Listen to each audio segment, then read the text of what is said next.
A decade ago, a one-bedroom apartment in Barcelona could be rented for €650 a month.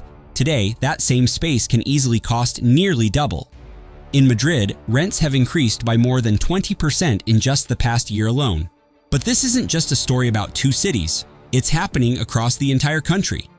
In the last 10 years, while rents have doubled nationwide, salaries have only grown by about 20%. That means more and more people are being crushed by housing costs. In fact, today, one in four Spanish renters spends over 40% of their income just on accommodation. Spain is facing a housing crisis, a cost of living crisis, and, in a way, even an immigration crisis, but not in the way you might expect. The new crisis of affordability. What's driving this pressure isn't just internal. In cities like Barcelona, locals are growing increasingly frustrated, not necessarily with immigrants, but with tourists and wealthy foreigners. In Barcelona, nearly 1 in 4 residents is now an expat, and longtime locals are being priced out of their own neighborhoods. In some cases, they end up working as cleaners or housekeepers in the same homes they once grew up in. Meanwhile, over 3.8 million homes, that's 14% of all housing in Spain, sit completely empty. In cities and historic towns, cultural heritage is being hollowed out. Long-standing traditional businesses have been replaced with souvenir shops and tourist traps. Locals are increasingly angry. Thousands have taken to the streets. Graffiti warns tourists to leave. Some even go as far as confronting them directly. But these tensions are symptoms of a much deeper problem, a problem that started over 2 decades ago. The Spanish housing boom and bust. To understand how things got this bad, we need to go back to the early 2000s.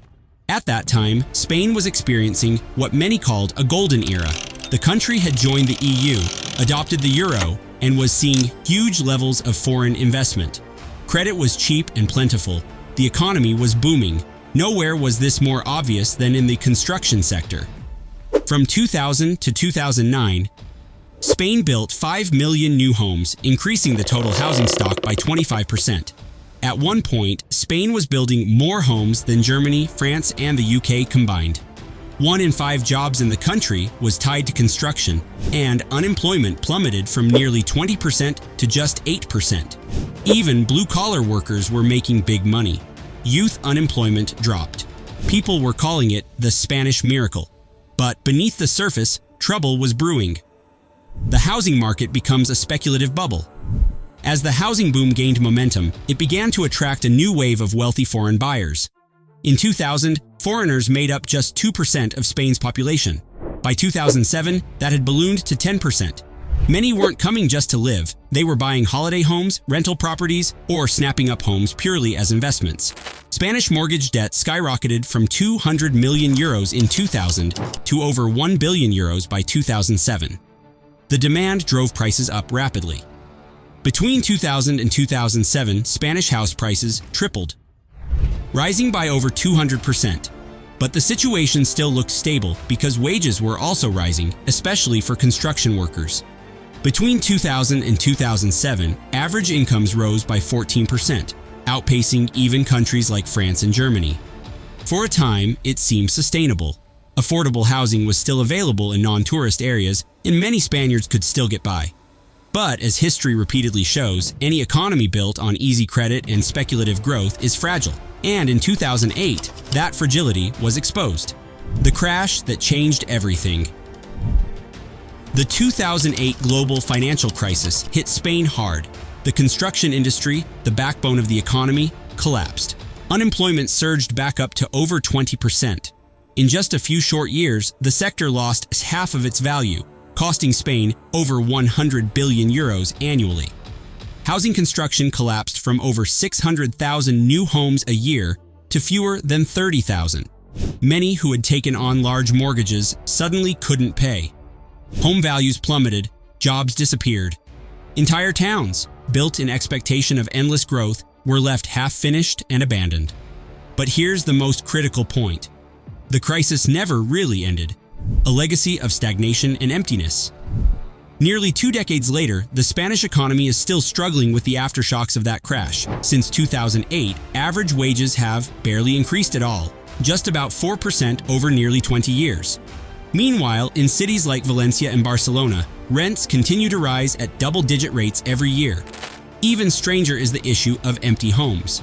At the peak of the housing boom, hundreds of thousands of units were built on cheap, poorly located land, far from city centers and with no infrastructure. When the crash hit, development stopped, and these areas never filled in.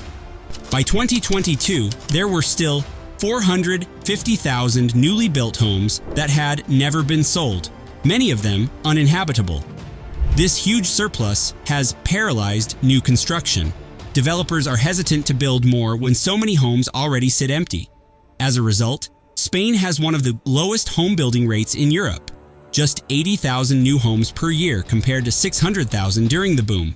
Migration and investment pressure. At the same time, Spain's population has kept growing, mostly due to migration. In 1998, immigrants made up only 1.6% of the population. By 2022, that number was nearly 20%. In 2023, 90% of Spain's population growth came from migration. This growth is especially concentrated in cities like Madrid, Valencia, and Barcelona, exactly where housing supply has failed to keep pace. And many newcomers, particularly those with money, aren't just looking for homes. They're looking for investments. Spain's limited supply, high demand, and tourism boom make the property market extremely attractive, and that makes housing even more unaffordable for regular people. It becomes a self-reinforcing cycle. Housing becomes an asset class, prices rise further, and ordinary Spaniards are pushed further to the margins. The future is slipping away. Today, this housing crisis isn't just a financial issue, it's an existential one. Youth unemployment in Spain is over 27%, more than twice the EU average. The jobs that do exist are concentrated in cities, but those cities are unaffordable. In Barcelona, a basic studio apartment can cost 1,200 euros per month, while minimum wage is only around 926 euros. That means an entire month's work is just enough to pay rent, nothing left for food, transport, or a future. So young people either stay at home or leave the country altogether. And without young people entering the workforce, Spain's economic future is in jeopardy. Innovation slows, tax revenue falls, growth stalls. A nation that once looked unstoppable now seems stuck in place. Can it be fixed? The Spanish government is finally starting to act. One of its boldest proposals is a 100% tax on property purchases by non-EU buyers, aimed at discouraging foreign speculation. There's also talk of banning short-term rentals and limiting Airbnb-style operations. But these moves come with risks. If foreign investment dries up, developers might stop building altogether, which could make supply even tighter. And even if these reforms succeed, many fear it's too little, too late. A generation has already been priced out. Cities are losing their culture, families are being uprooted, and the dream of home ownership, once central to Spanish life, is now slipping out of reach. Spain's housing crisis isn't just about high prices. It's a cautionary tale of what happens when housing is treated as an asset rather than a basic human need. It's the story of how short-term gains, foreign speculation, and political inaction combine to create a crisis that's reshaping an entire nation. Fixing this won't be easy. It will take long-term planning, major investment, and a shift in mindset, one that values homes not as tools for profit, but as the foundation of a stable society. Until then, for many, living in Spain will remain far worse than it should be.